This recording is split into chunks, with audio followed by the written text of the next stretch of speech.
Dave here. How are you? Today is the 30th of January, February, March, April, May. Only a day or so away, and we're in winter. And it's been cold. Not cold by, global standards, but it's cold by Australian standards. I hope you've had a good week and you're ready to have a little bit of fun. Have a look at the photos I took of the lunar eclipse, and also, whoop, I need to fix this other thing over the side here, David. Of course I do. There we go. We have the chat. Ha! I nearly stuffed up. There it is. All right, so what have we got here? AV is good. I have Cole in one window, Dave in the other. It's good, nice way to be. Bob Lewin, greetings, and hello to everyone else that said g'day. Now today on the show, it's going to be, as I said, we're going to have a look at those photos. I've done the social thing as far as letting everyone on Instagram know, and you'll probably get another email or another notification from Facebook saying that we're live as well. Yeah, so we're going to do another French cleat like we did over there, but a little bit different this time. I'm going to utilize the cleat that's already on the wall. Remember, I just put one and was going to extend out for Ron. Well, today is Ron. This one is going to be for my tripods. Now, these things take up a fair bit of space. If they're standing up, opened up and all that kind of stuff, they take a truckload of space. It's not streaming yet. I think it is. Should be. Let me have a look down there. Everything's looking good. Well, Peter, I don't know what the story is. Is anyone else having an issue watching what's happening or not? Should be okay. Now, just leave a comment in that box down there. We'll see what's happening. So these, I have about 4 of these, and maybe I'll get another one. There you go. Thank you. All good. All right. Get that out of the way. So I'm going to make a rack for these. Now, if I end up not wanting to put them there, I want to put something somewhere else because, like you, I tend to have this as a floating situation. One day I'll like to have tripods over there. I might want to put them in a drawer over the other side. So what I'm going to do is I'm going to make it in such a way that I can utilize it as also a clamp rack hanging sideways. Now this is the smallest clamp that I probably want to put on it. And so I need to make something that's going to work, that'll work with everything. So let me just do a quick drawing. Morning, Terence. We'll jump to Carl Cam and I'll use a Sharpie pen. So I want something to be just roughly a square, and on the side elevation I'm going to make it so there's the front. We'll have a French cleat that comes down to about there, and this is the cleat that's already on the wall, and then I'm going to put just a little fellow at the bottom here to stop the bottom swinging in. Now the top cleat is going to be a fair size. I want it to come up almost to the top. The reason being, if I do hang clamps off this, and the clamps will be hanging this way on that peg, I want it to be relatively stiff so I don't get the top rolling over at all. Now, I'm going to use domino material that I made for the Lutyens bench. So I made 14mm domino up, and I had some stuff left over. I'll show you what it is. So instead of using dowels, I'm going to use this stuff. Now, you could also, watching live for a change, are you, Russell? I was going to come back to the other camera here. You could use dowel, that's fine. I don't have any dowel lying around at the moment, but I had this. This is hardwood, this is New Guinea teak, and I thought it was just sitting in the box there, I'll use it. And I'm going to show you a little trick on how to use the domino to also do this without using a wedge. I've never done it, but we'll see, see how it goes. I've always used a wedge, so this might be a bit scary. It might end up with egg on my face.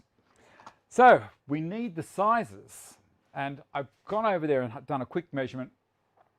I think I want the unit to be 700 high. So we'll go back to Carl Cam because it's a little bit easier. So 700 from there to there. And the width, let me see, let's go 840, which was what I was kind of after when I did a quick measurement over there earlier. And I don't know how long these are going to, well, I do know because that's them right there. I'll cut them all to the same kind of length. Well, won't do all of them, but we'll just do a few of them today. And I'm going to put 4 in a row. So that pretend this is the tripod, it can sit on there, and pretend this length is a clamp and that's another clamp. So I have to make so that it'll work nicely. All right, that's going to be pretty basic. Next thing to do is to change cameras. Happy Sunday and all from Tipo. Excellent. We'll go to camera 3. I've got it set up over here. So this is the piece of plywood that I'm using. This is, remember I said the other week, this is a sheet of marine ply that I had got for some of my benches, but this one got a cup in it. So the cup is this direction. So it's not going to be any good for what I bought it for, and it's got a couple of scratches on it because I've kind of disregarded it. So I'm going to do some stuff with it in here, and I thought this is an ideal thing. The cleat is going to go, oh, sorry, there's the cleat. The unit that I'm going to put on it is going to go between here. I'm restricted by the power point here and the fan over here. And I'm just going to show you the easy way to do it. So I'm going to come over here and get a pencil and a tape. I'm going to measure from here to the top of the cleat on the wall. And that is 360 millimeters. Now 360 from there down to the top is the same as 360 to the bottom to here. You get it? So this is my clearance. In case I want to lift this up off the cleat and take it off, I can do that because I'm going to be measuring from the point. I don't know if you can see that there, but the 45 on the sheet is going back this direction. So I'm going to measure 360 from here back, and that'll be the height of the cleat. It'll work. But before I do that, I'm going to dock this panel down to the width that I want. I think I said I want 840 wide. Now I'm going to do this without using these. I'll just write on that wall 360.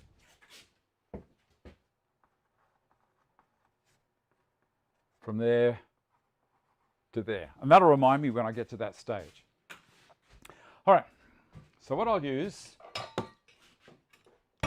is that fellow and the right-hand parallel guide. Now I could use the tape and kind of line things up. I just find this is quicker. Some people say, oh, well, this is slow, but it's not. And also, if you're doing repetitive work, this thing's just brilliant. Lock that on there. Put that there like that. Get a couple of the little knobs.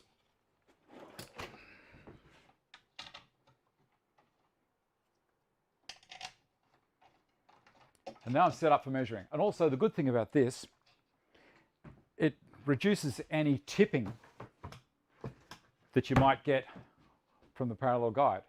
Not that, sorry, from the GRS-16PE. Not that it's going to happen, but you know. So now I'm going to just measure that. And what did I want? 840. So I'll slide this along to 840, which is 840 right there. Drop that over.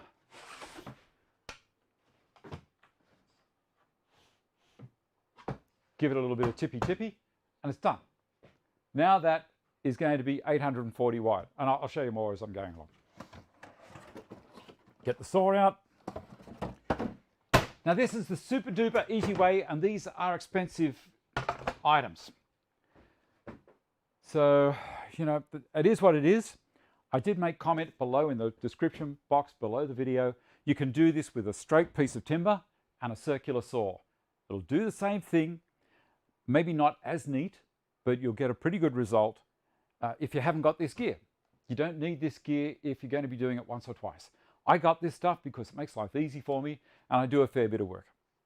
All right, I'm going to set the depth to, yeah, let's go 20 millimeters. I'm going to make sure that I've got this tuned to that. I'll turn this on. Wait for that little blue light to start spinning. Turn the saw on. Beautiful. Okay, so what I did then was just Bluetooth the units together. Lock that on there and have a quick read.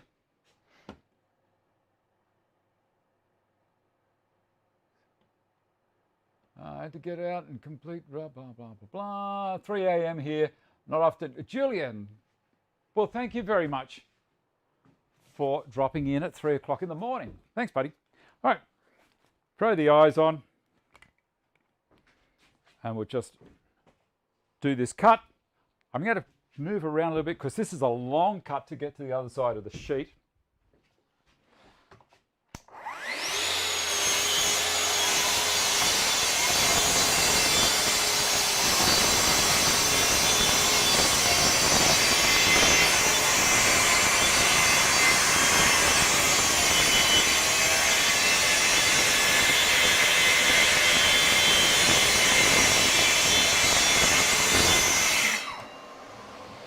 Now you might be looking and say, well, there was a bit of dust coming up there, Dave.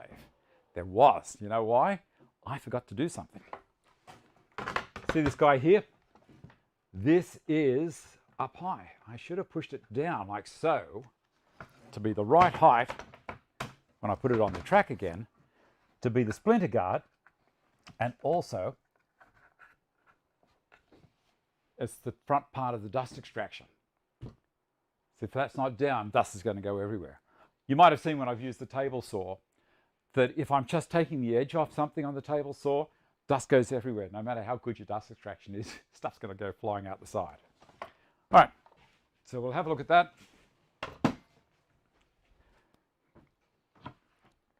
Move that there.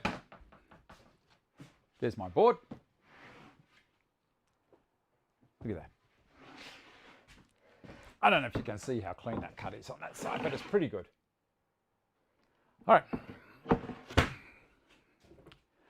Pop this down for a minute. I'm going to get rid of this one out of the way. I've got that there just in case I stuff up on this one if I make a mistake.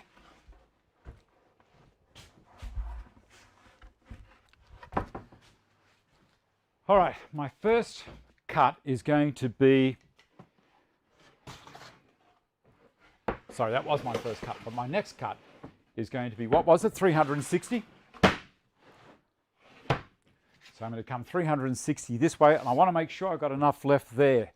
If I don't have enough left, well then I might have to just change my plan a little bit. 360 is there. And then we've got how much left? 750, and how tall is it? It is 700. All good, all good. So it'll be fine. All right, parallel guide. Sorry, not parallel guide. I keep on saying parallel guide. This guy. Bring this back to 360. 360 millimeters. Done. Easy, isn't it? There we go. Ears again.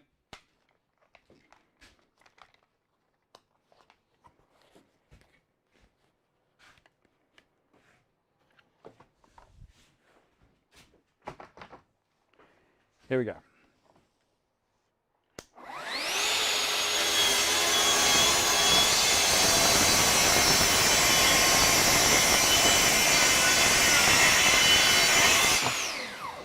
Beautiful. Now this is, I didn't go through. I didn't go through all the way. We'll do another one just to make sure. I wasn't pushing it down hard enough. I'm through at the back, but not at the front. All right.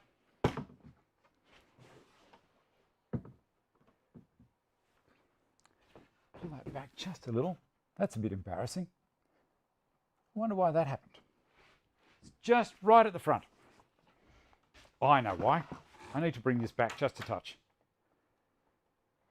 There.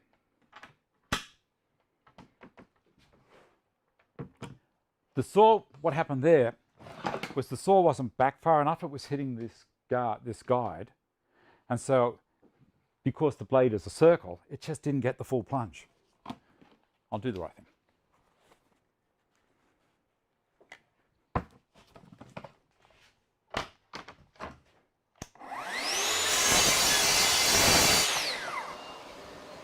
There you go.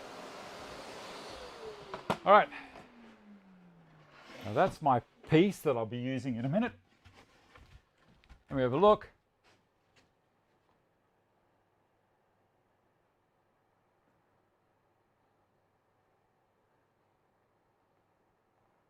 That's very good to hear about John getting back on board with the with his gear. He is feeling better, but it takes time, you know. He's had a lot done to his body, and it's not easy, you know. Well, it's easy for us to make comments, say, "Oh, what's going on?" But we're not the ones going through it all. All right, what I'm going to do is pop this up here and see if it actually goes on.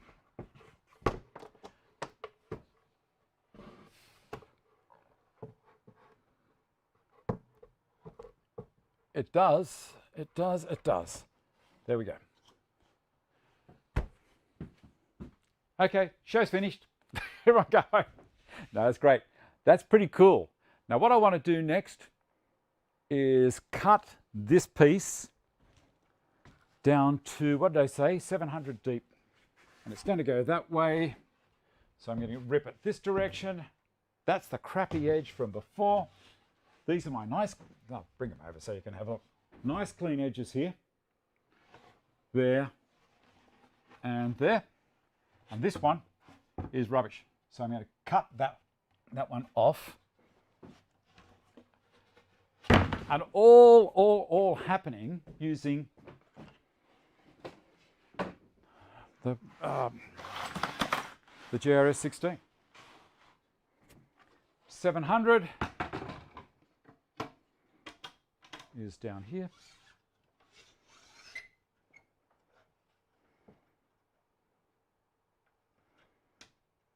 Good.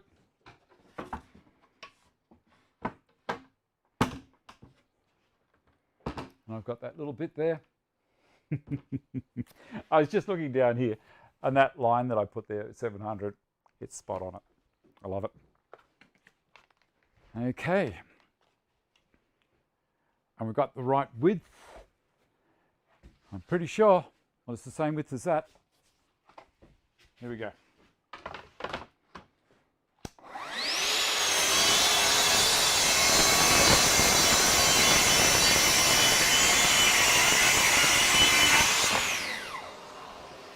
There's my bottom piece. And then I'll move this right out of the way.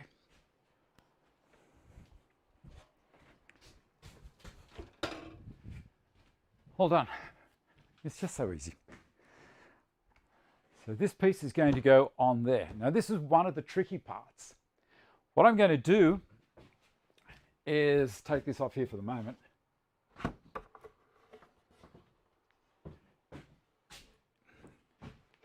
Is put glue on there. So we'll go to the other camera. 20 past. Let me see. We go back here again. Yeah, great to hear that John's getting back into it.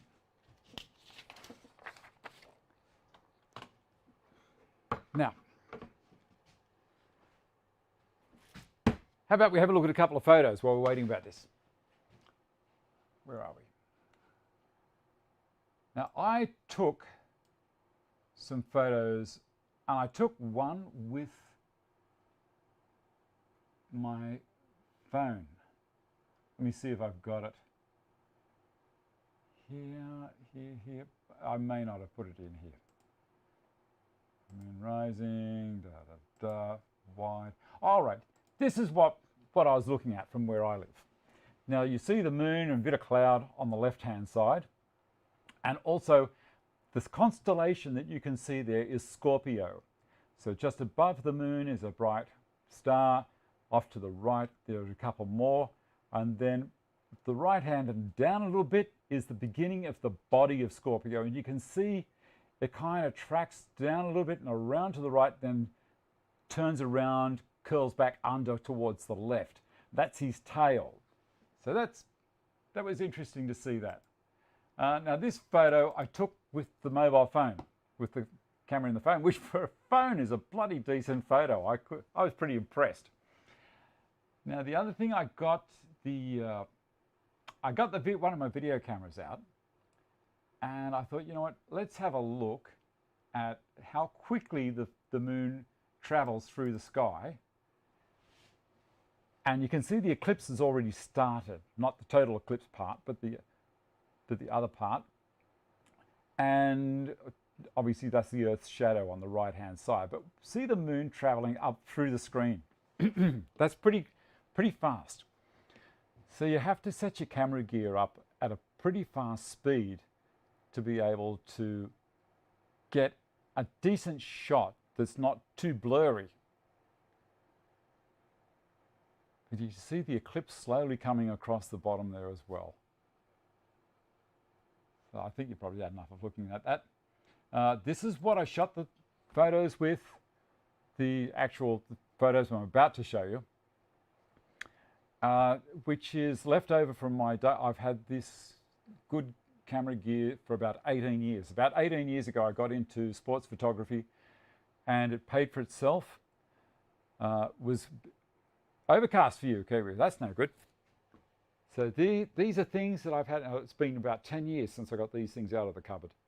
And that's one of the next shows that we're going to do, is I've decided to get all the gear out and make a really nice dovetailed display case for it that's going to go on the wall. So it's going to encourage me to use it more often. Now here's 100% crop of the actual surface of the moon that I took with that photo. So you can see the kind of clarity that I get with it. And then this is kind of the image before the eclipse started. I don't know if in the Northern Hemisphere you see the same as we do. Possibly. Oh, Tipo, that's it's a 500mm f4 Nikon lens. It's a prime. And I also had a 2x teleconverter on it. So it was basically at 1 meter, and I was shooting at a DX crop, which means it was half the image was showing up. So it's in effect, I was shooting at 1500mm. The camera itself is a Nikon D810. Now, early in the night, we saw that was, this is what we saw.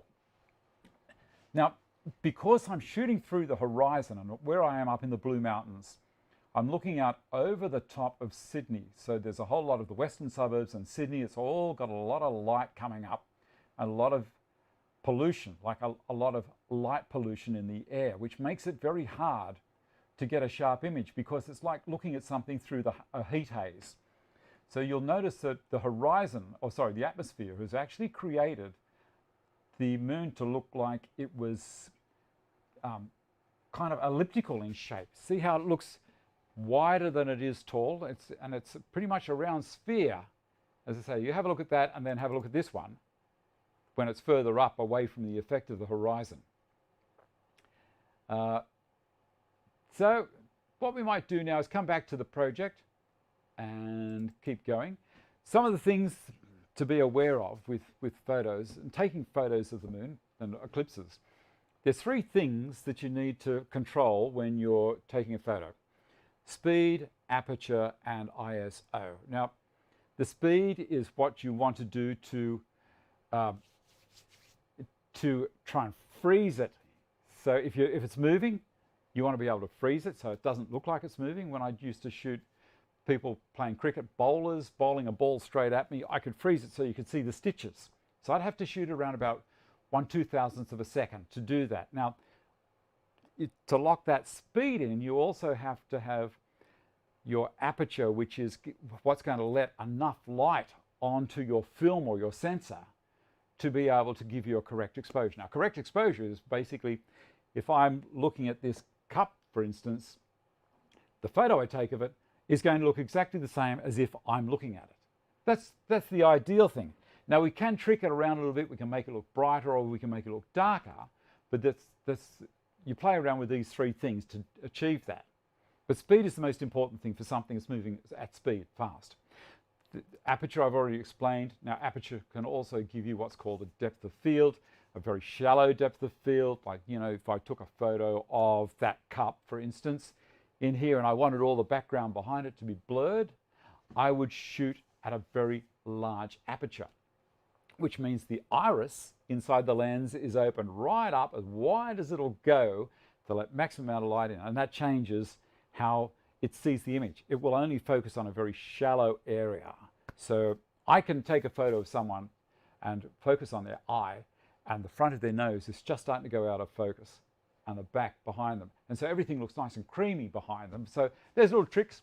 And then the last thing, of course, is the sensitivity of the film or the sensor, the image sensor that you're letting the light touch.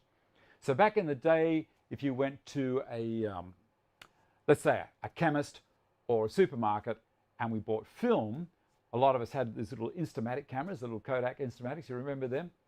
And a little brownie box camera. Those things were good fun, and you know, I grew up with those things. So the film normally would be something like around 100 ASA. So that was saying how good it was, how it reacted to light. 100 ASA is really nice for taking photos of people. It's not grainy or noisy. Then you start stepping up the speed to 200 ASA, and that's not bad. It's a little bit grainy back in the day, depending on the lenses and everything the light's going through. But it could freeze action, and really, really fast film was 400 ASA. Wow, you know, that was fantastic. You could do anything with that. Well, a lot of these photos I took at 3600 ISO, which is the same as ASA, basically. The total eclipse, which I will show you towards the end of the show, and some other things that I did with it, was, you know, I may have taken up to 8000 ISO, and I think maybe 1/13th of a second instead of 2000th of a second, and aperture wide open at f4. These big long lenses are designed for sport, so normally their best aperture is f4 to f5. So it's it'll go out to f11 and what have you, but the image quality is not as good because these things are designed to be sharp on one particular spot.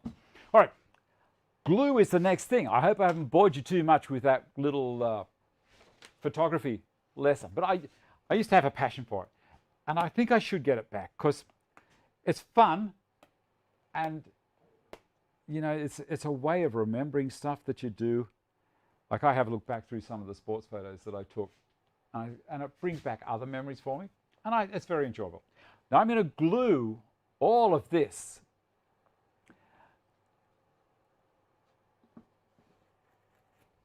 Do they? Pentax have a star tracker. Russell got rid of all of my photo gear for me and all of my dozen lenses plus the studio setup. Why? Why? You know, I didn't want to do that. Like, this gear's worth a bomb, and I could probably get very good money for it.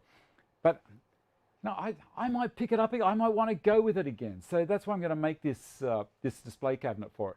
It's going to be dovetailed. And I'm going to use all Cole's gear, you know, the Gifkins jig. Anyway, here we go. I'm going to put some glue on here. It doesn't have to be a lot. I've got to make sure that it's facing the right way. That's why I put it up on the wall. Remember the other week I said sometimes I don't get the heights quite right and I'll stuff it up. So here we go. It's not a lot.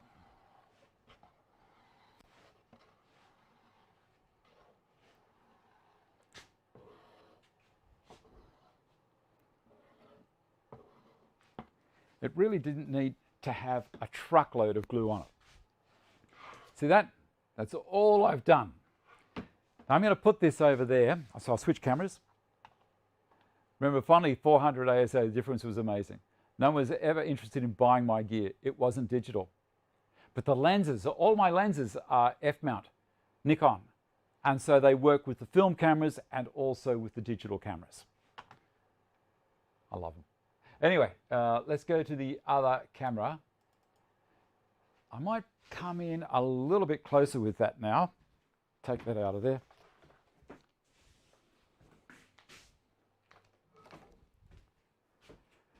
And bring the camera over there.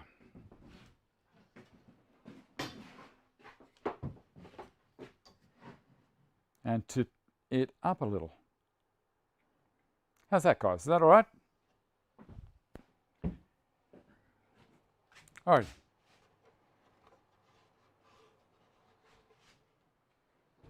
Here we go. Pop this one in here. Like so. And that's all good. Now, one of the reasons we've got some glue running, I'll get my little brush here.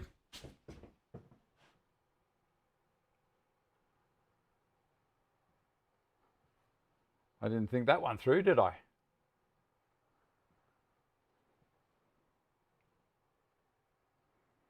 That's all right.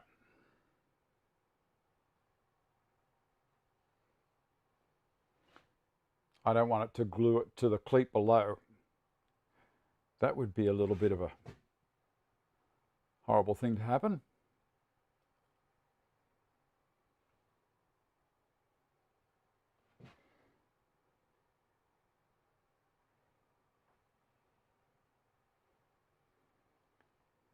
That's fine.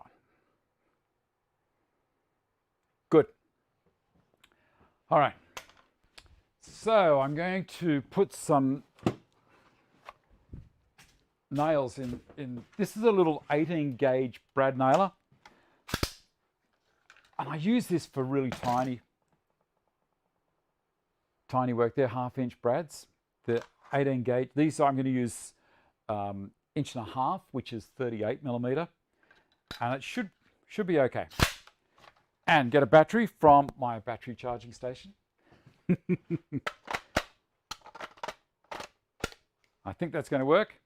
Yep, light's coming on. Now, let's put this up here, and I'm going to push it against that.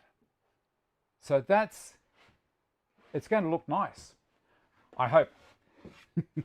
Put this down here for the moment. The gun on my hip. Just waiting for tumbleweeds and things to happen, like a Western.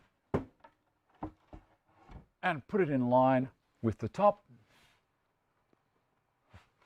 That's in line there. And I can put a nail in there. And there. Gotcha. See, that's an easy way to do it. I've got clearance at the top. I know that I have got clearance for that PowerPoint down there. Now I can take it over to the bench again, and we can put that piece across the bottom, which will stabilize it. So this now should come off, unless I've nailed it to the wall. Look at that. That was lucky, wasn't it? All right, up this way. And we'll see the nails haven't come through. You might have noticed when I come over to the other camera, you may have noticed that I shot the nails down at an angle. That stops them coming through. If you think it's going to be very close, yep, call me sheriff. Howdy, partner. That sounds corny, didn't it? All right, so this is going to go onto here, and I might go to Carl Cam for this one. 25.2, and we're doing quite well. Move it around on here. I'm going to move a couple of these little helpers out of the way.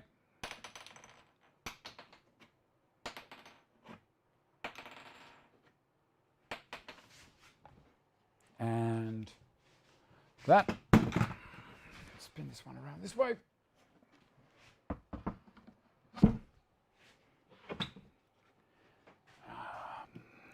That one there.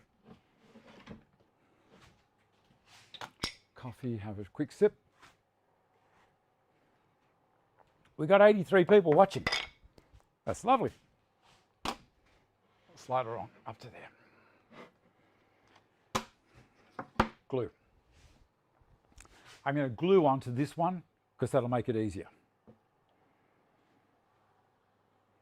There we go.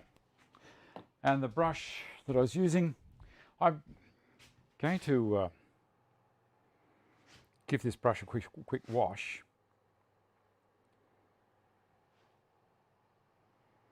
In a minute.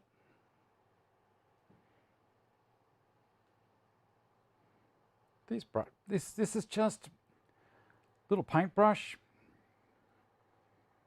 and it makes it easy.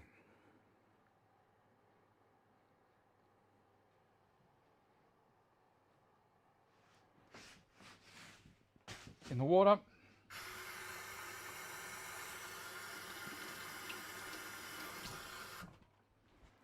Sorted. So nice and clean, ready for the next one. Okay. Put this on here.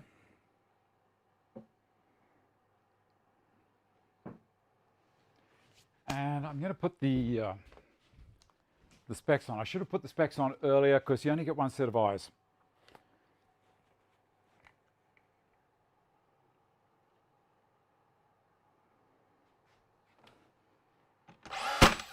One there, and then one down here, couple in the middle,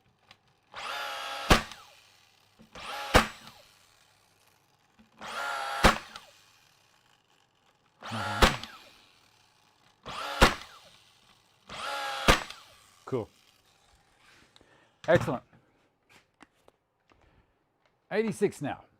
All right. That's pretty easy. Next trick is I thought you might want to watch some actual carpentry. Give it another click, David. So let's get that and bring it over here.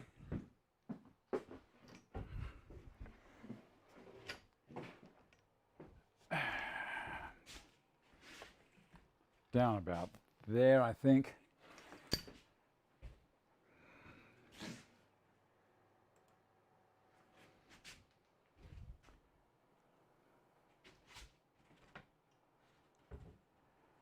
Yeah, about there. We'll switch over to the other camera, camera 3. All right, I'm going to cut those, or sorry, not cut those, going to plane them.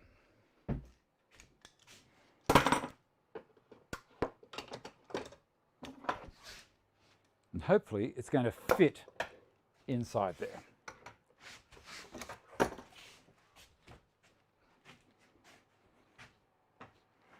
Let's see.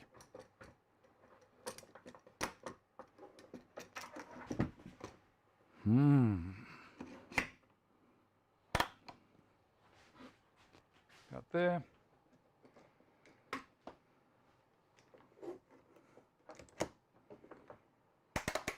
Up a little. About there. And this one up a little. Cool. All right. I'm going to give those a tap with the hammer. That one didn't go in all the way at the beginning. And I'll show you why. I'm going to give it a quick tap with the hammer. Good, good, good. Because I'm going to use this fellow. You remember this?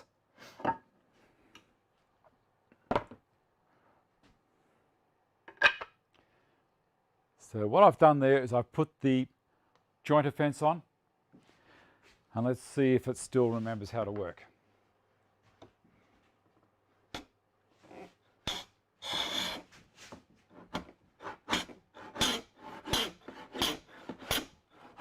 I'm taking just a little bit too much off in one pass, but that's not bad. Well, I'll back it up.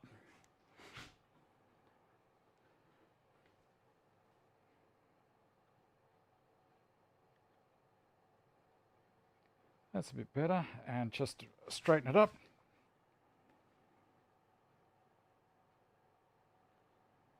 That might work. Let's see how we go. No, down a touch.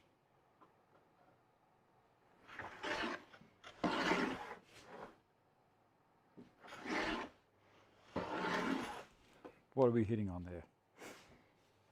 There's a nail. Another rotten nail.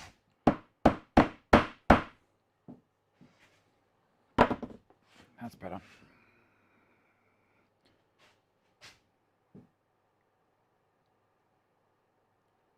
I think we'll catch there. That's better.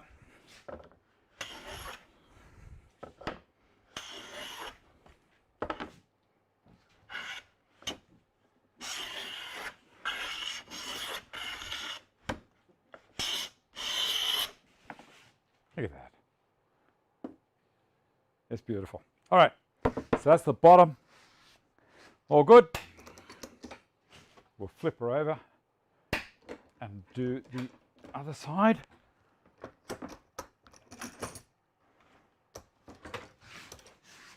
The top. And we'll put a clamp on there as well, David, because that's starting to go. A couple more nails.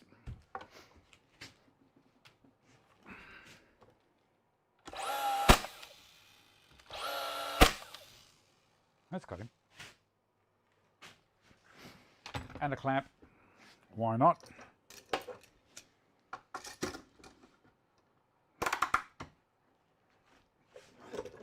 I'm going to leave the rest planing it off till it's all the glue has dried. That's better. That ain't letting go.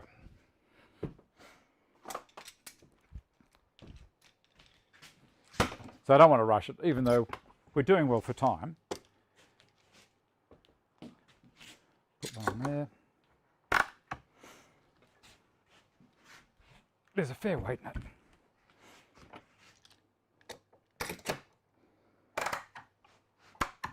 That one actually needs it. There's a fair drop in that, so that's okay. I was just a bit slack when I put it on.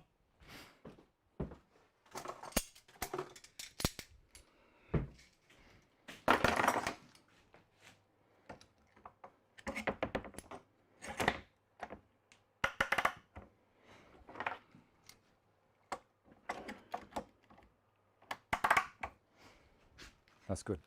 I want one down there.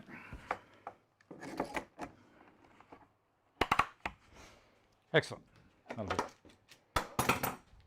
All right, move that out of the way and come back up to this camera. I'm going to do a quick read.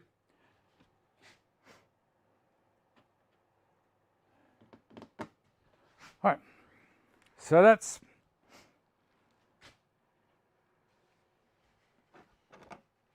being picked up by the cleat. Now we need to do the stuff with the domino. All right. I'm going to try to create, you got a 150. How nice is it? It's such a nice machine. I'm going to try and create some mortises or holes, whatever you want to call them, for these guys to go into to support. And I need to just be a little bit smart about my thinking about how I'm going to do this while it's still got clamps on it and drying. What I can do is rotate those clamps the other way around. I'll take them off one at a time and spin them.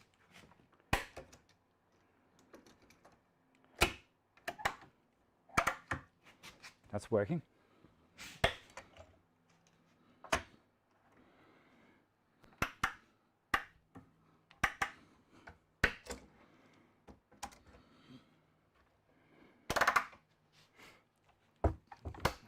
Didn't think this part through very well, did I?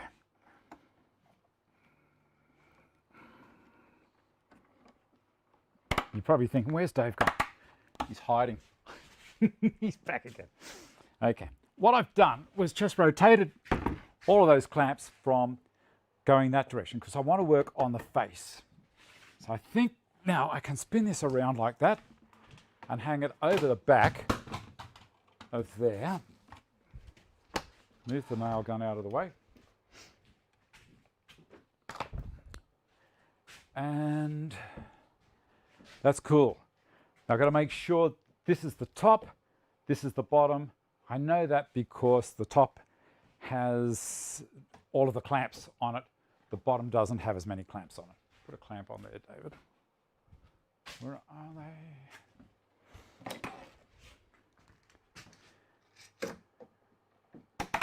All right. Now, if this is the bottom, I'm kind of working around back to front. No, this will be good. Okay, so the domino.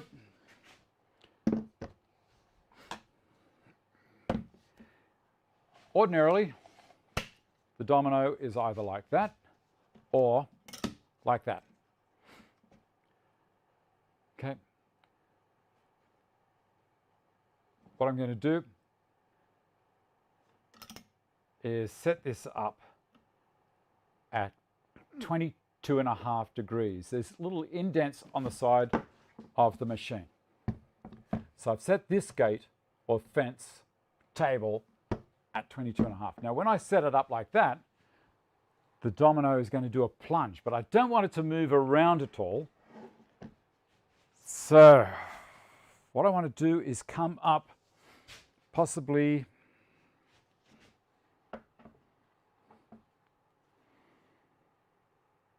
I'm thinking as I'm going. Yes, that's exactly right. I want to make sure that I can get my plungers in along here and still be able to do it behind. I can. All I have to do now, further down the track, is I'll do the second row up.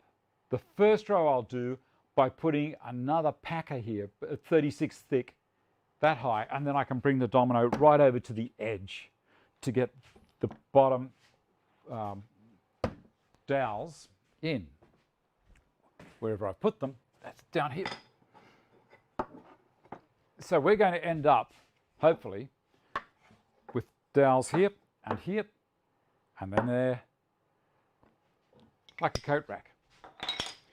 So I don't want to lose where I'm at and have the machine slide around on me.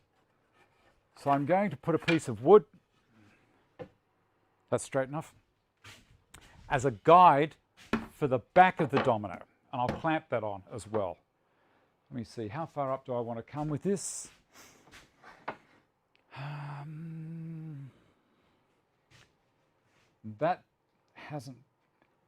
That's the bottom, and we've done that one straight, haven't we? So that's all plain. That's where it's going to be. I can either use the GRS-16PE and push it up against here, but I have the clamp there at the moment. So I'm going to measure up. Let's see, I need 100 millimeters between each one. I need to come up around about 25 for the first one because I want to go into double thickness down here. And then from the bottom of the cutter itself, we've got, I'm going to allow 10 mil. So come up to, I'm going to go 120. Let's see how we go. 120 plus 25 is 145 millimeters. And I think that'll work. It might sound like I'm talking through my hat at the moment, but it should make sense when I do it. So I'm going to put a stick there and over there. and see if this is still going to sit there correctly. It will. It will. Fingers crossed. Let's put a couple of clamps on there. All the other clamps are being used up. Get the little click clamps.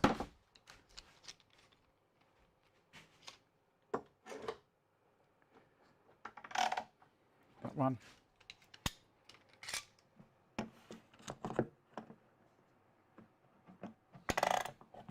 Beautiful. Right, that's my stop to put the machine against, like so. So when I do the plunge, it's not going to jump because I've got a big cutter in there. That's a 14mm cutter. Watch where the nails are. That's a good idea. There are no nails in this particular one, so there won't be any tears at this stage.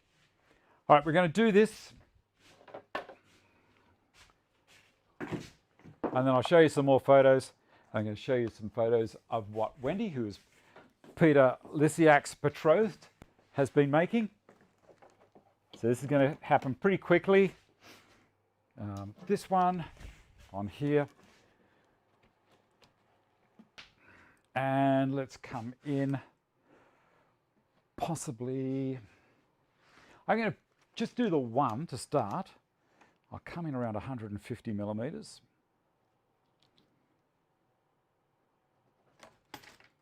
Which is close enough to 6 inches in the old speak. To the centre.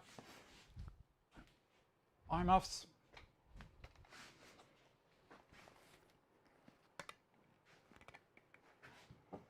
This and this up over my shoulder. 150, I'm lining that hole up, or that slot there. With that, that's all good. I've got it set to 35mm. Here we go.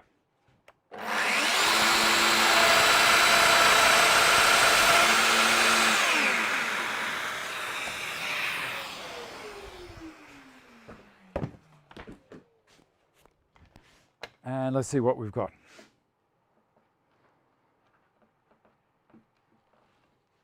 What do you think of that? I love it. I'm going to do all this later on. I'll do all the pattern, and you can have a look at it next week when we start the show off then. But that's going to work really, really nicely. I'm happy with that. I'll dock them all to the right length, and I'll put in as many as I need. I'll just give it a bit more thought as I'm going along. I don't want to race this glue. It's going off at a pretty good speed. They say half an hour. I just need to tap that nail down. And I might even put a deep throat clamp in there as well. Or two. Just so the center's catching properly.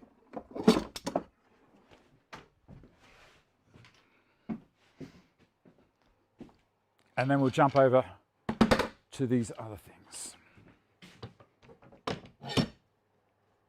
Got there. This one.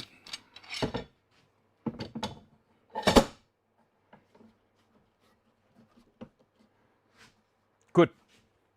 All right. Let's have a look at Wendy's gear. Slide down to here. So Wendy is, as I say, Peter's better half, and this is the first cabinet that she's ever made. And how good is this?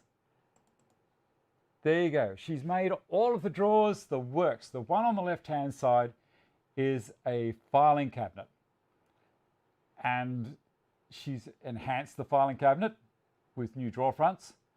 And the one on the right-hand side is all her work. Look at that. I'll tell you what, Wendy, that is terrific, absolutely terrific. And I bet you Peter had a massive smile on his face when you finished doing that. All right, where are we? Back to me. So thank you very much for sending that in, Peter. Now, what's the next one? You wanted to see some of the photos that I took. So I've got, which one? Which one? This is one of the images for you to have a look at.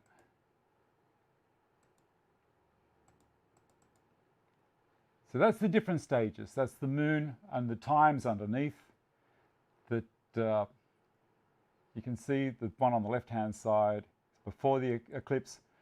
The next one is the start of the eclipse. The moon nearly in full shadow from the Earth, and then the last one is the moon in the eclipse. And then we have a look here. This gives you a bit more of an indication as to what's actually happening.